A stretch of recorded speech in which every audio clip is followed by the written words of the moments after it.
Kasabay ng pag-usbong ng makabagong teknolohiya, ang paglipana ng mga scammer na ang target ay mga vulnerable sector, kabilang na ang mga senior citizens. Bilang proteksyon sa kanila, nagsagawa ang DICT Cordillera ng isang cybersecurity awareness at data privacy trainings. Si Dayan Monica Tukay sa sentro ng balita. Mga senior citizen ang kadalasang biktima ng scam. Target sila ng mga scammer dahil hindi sila pamilyar sa mga bagong teknolohiya, online banking, at iba pang modernong pamamaraan na ginagamit sa panlilinlang.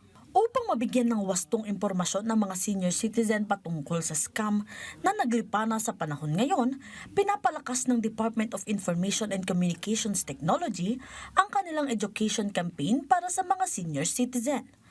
Layo nitong mapigilan ang scam dahil sa limitadong kaalaman o pangunawa sa teknolohiya ng mga seniors.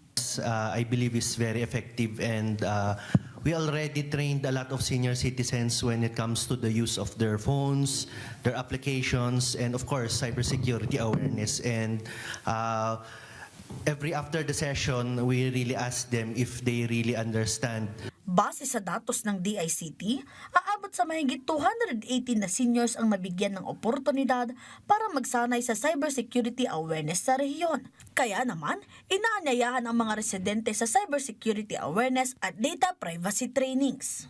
Through CICC, meron tayong hotline 1328. Tawagan niyo po yung number na yon. 24 hours po yan. Pag any kind of cyber security issue, meron pong sasagot sa inyo. The efforts of the ICT CAR to advocate cybersecurity awareness, cyber hygiene is continuing, okay? And we're continually improving our advocacy programs. We're continually training our staff na nagpapatrain din. And of course, we also invite outside resource persons and outside experts when it comes to these kinds of scam threats. Plano ngayon ng DICT Cordillera na magtatag ng frontline office sa lungsod upang matugunan ang kanilang mga kliyente.